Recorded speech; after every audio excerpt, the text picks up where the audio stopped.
Good evening, everyone. Let me first welcome House Republicans back to the Congress after their 7-week taxpayer-funded vacation. These people have been missing in action, absent without official leave, running scared, but they can no longer hide. The Rules Committee is going to meet shortly, and then tomorrow there will be votes on the House floor.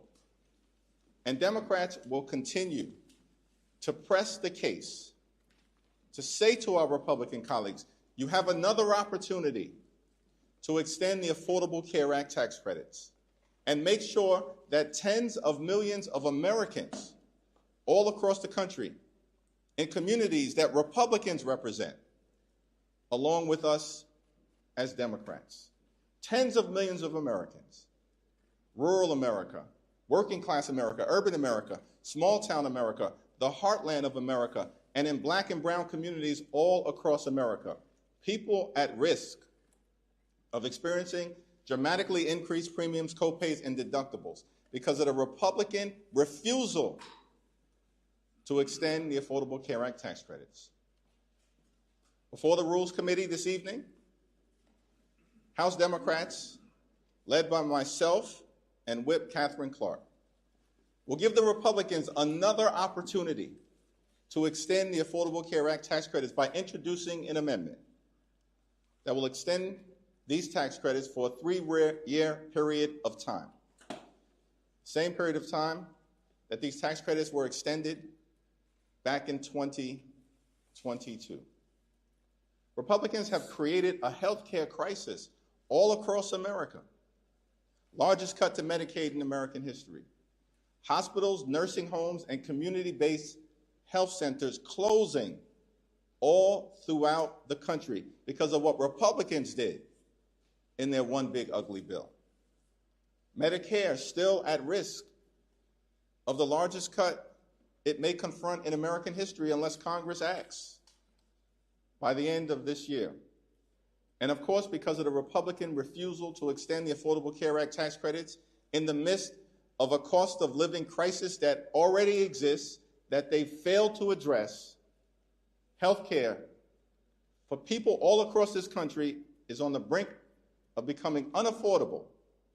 Working class Americans, everyday Americans, middle class Americans, unable to afford to go see a doctor. This is in America, the wealthiest country in the history of the world. And so once again, House Republicans, welcome back from your taxpayer-funded 7-week vacation. You now have an opportunity to actually take some action in an area of this healthcare crisis by working with Democrats before the Rules Committee this evening to extend the Affordable Care Act tax credits. It's now my honor to introduce Whip Katherine Clark. Thank you so much, Mr. Leader, and we are indeed looking forward to the return of the missing House GOP.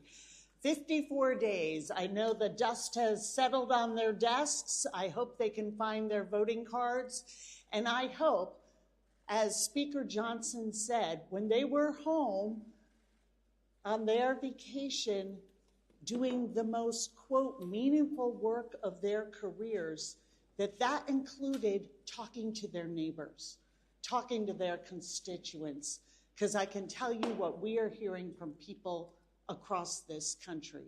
It is fear, it is anxiety. The thought that they may lose their ACA insurance, the thought that they may lose their Medicaid or Medicare because of the agenda of the House GOP. Take away health care and give permanent tax cuts to the very, very wealthiest in this country. I hope that Mike Johnson talked to Morgan in Ruston, Louisiana. Morgan's son needs an inhaler that is paid for through her health insurance, and he needs frequent trips to the doctor to be able to survive and have a childhood he deserves.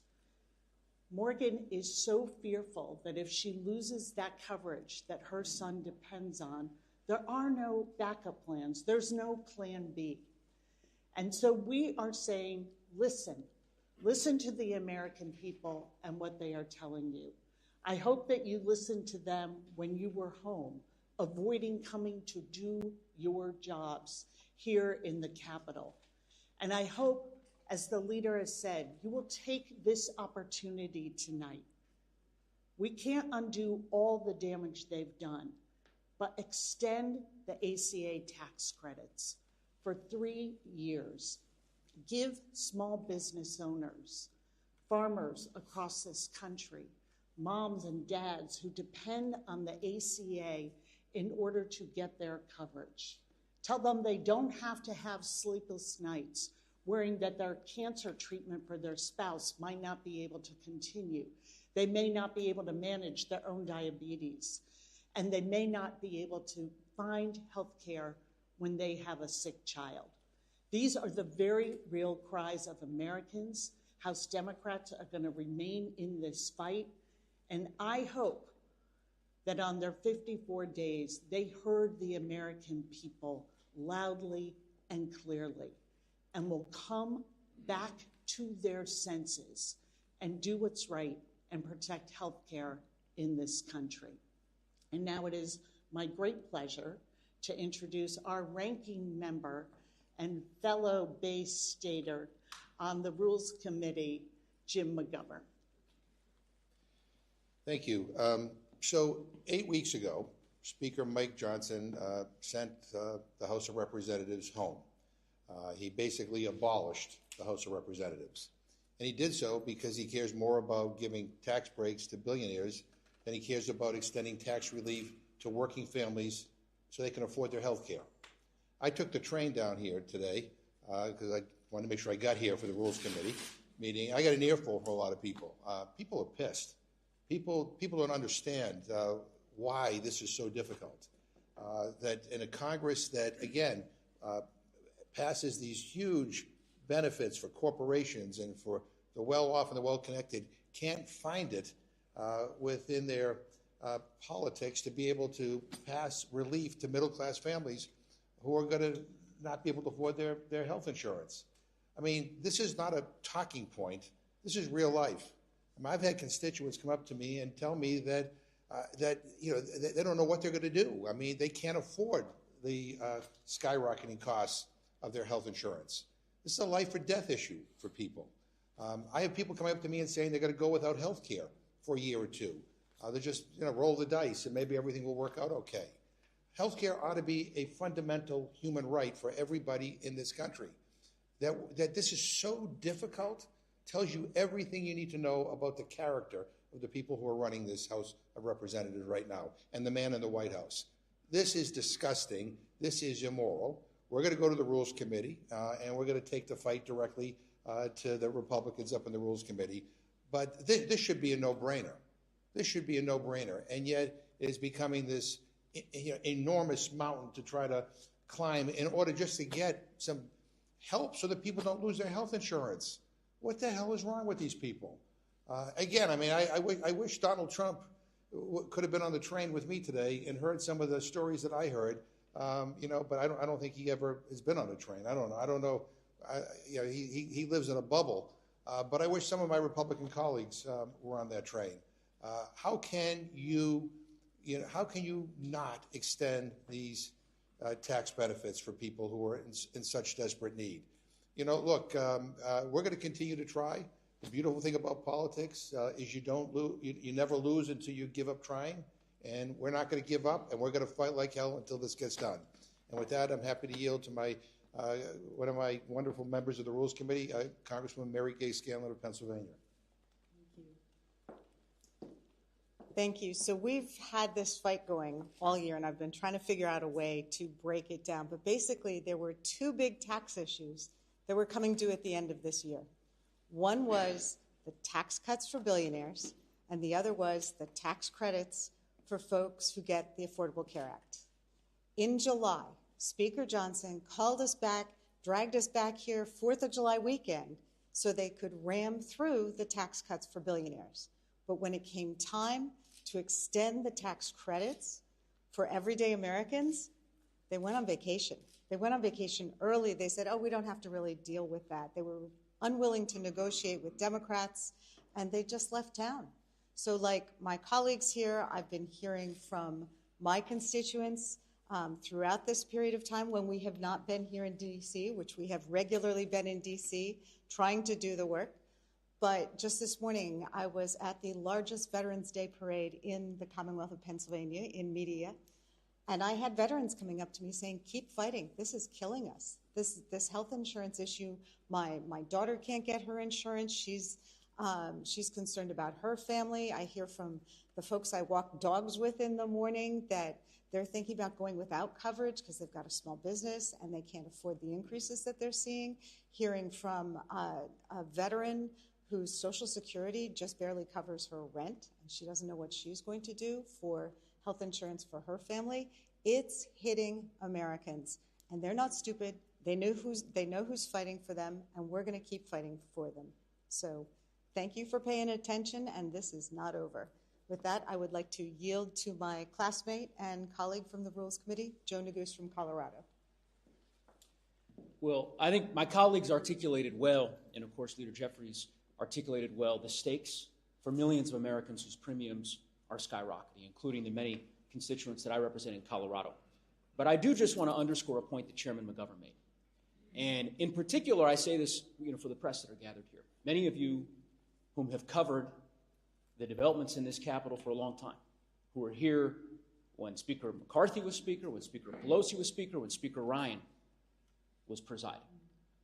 This is one of the most shameful episodes, in my view, in the modern history of the Congress. The decision that Speaker Johnson made to recess the House for 54 days, to send Republican members home on paid vacation for 8 weeks, is disgraceful. It is a debasement of our Constitution. It is unprecedented. And every Republican member, as they arrive this evening and tomorrow morning, ought to be asked the question, why they endorsed this abdication of Congress's power for the last 8 weeks. Why they supported the Speaker's decision to send the Congress on vacation for 8 weeks as premiums are skyrocketing for millions of Americans. There's a reason, as the leader has articulated previously, that Steve Bannon has compared the Congress to the Duma. It's because that is the way in which Speaker Johnson and House Republicans are functioning.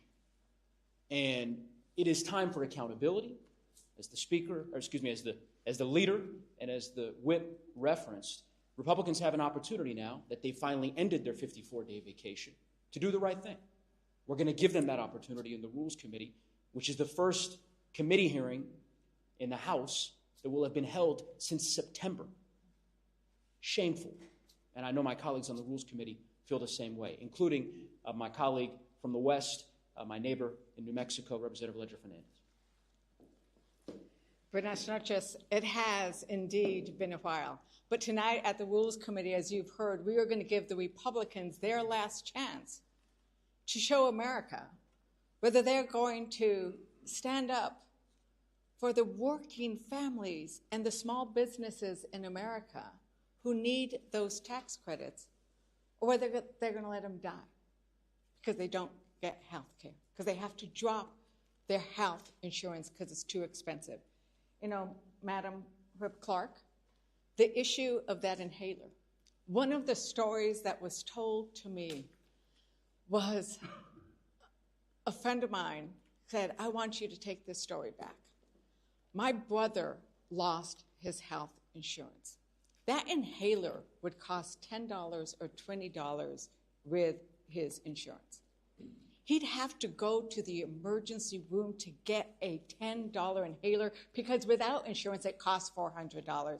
He died gasping for breath because he couldn't afford an inhaler. People will die with this decision that Republicans seem to want to make. And they moved heaven and earth to pass those tax credits for the billionaires before July 4th. but can't get around to passing the tax credits for working families before they expire in December. So we're going to be bringing these amendments and asking them to vote, asking them to go on the record on the extension of the health credits on regards to what's happening in rural America, a district I represent.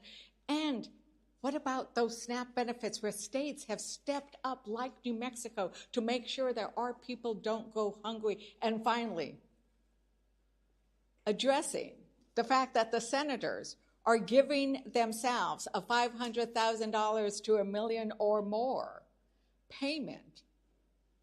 I call it the January 6th cash out payment.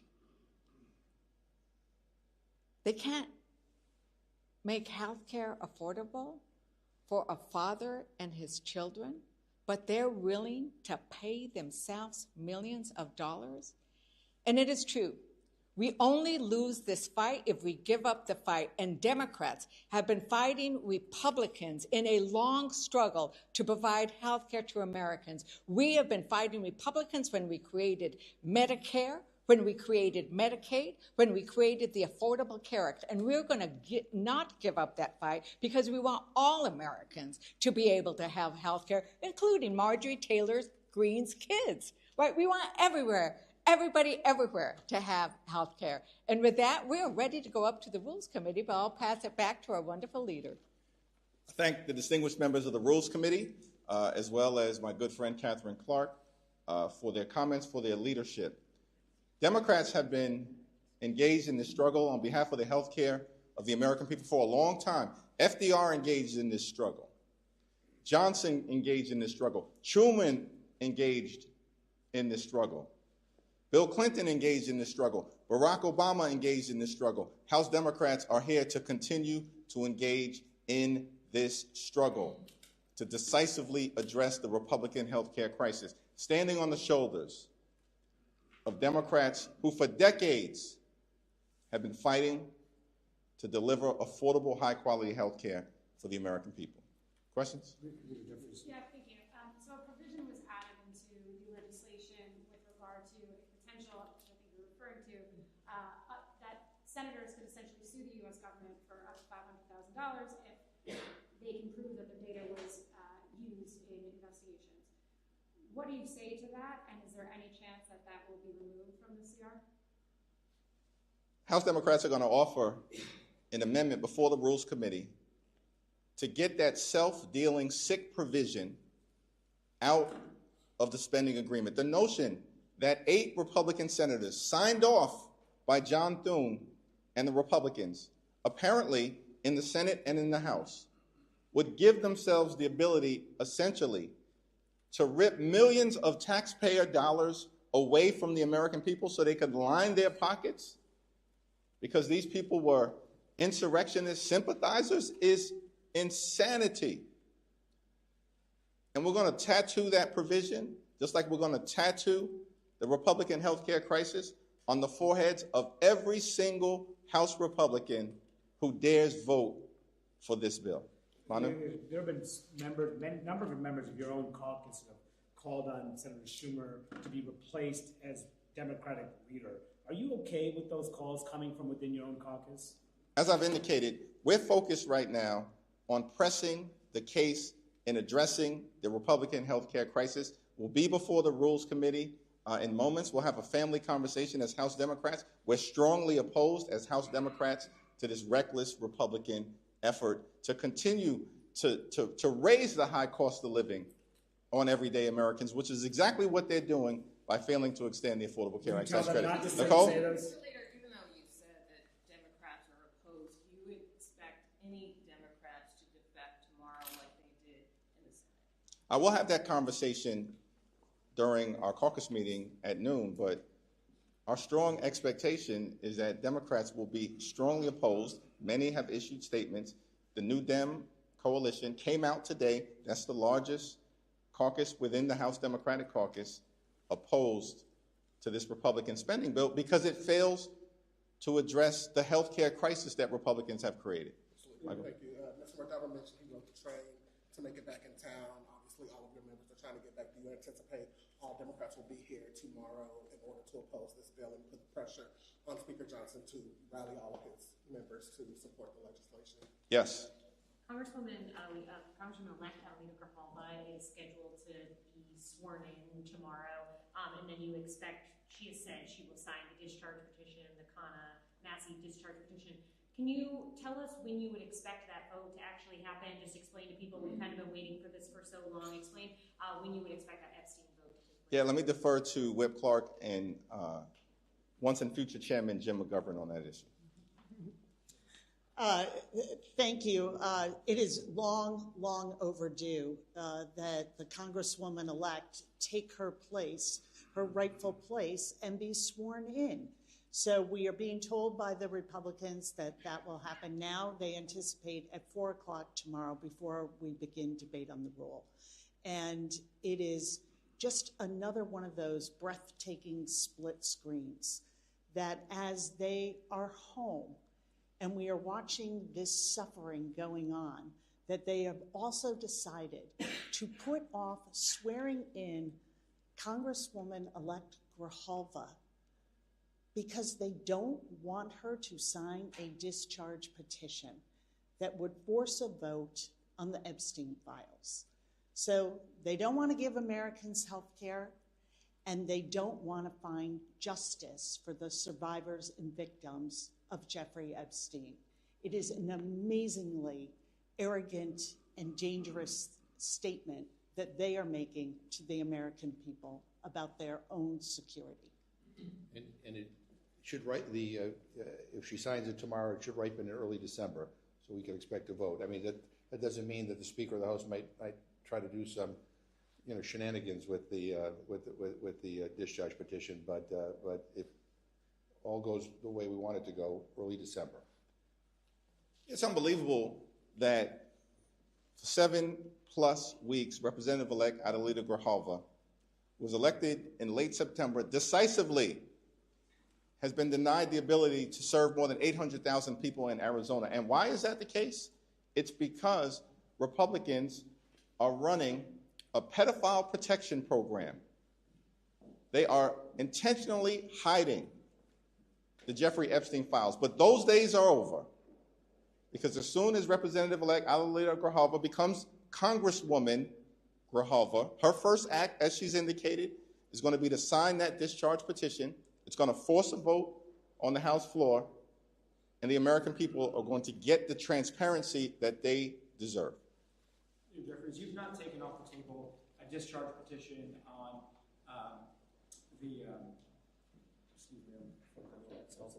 the ACA subsidies. So have you had any outreach yet to Republicans on that, or is it too soon for something like that? We haven't had any conversations with Republicans. We're going to be before the Rules Committee shortly. We're going to introduce an amendment that gives them an opportunity to extend the Affordable Care Act tax credits, and we're going to continue to make the point to our Republican colleagues. Our position is simple: cancel the cuts, lower the costs, save health care. Thank you, everyone.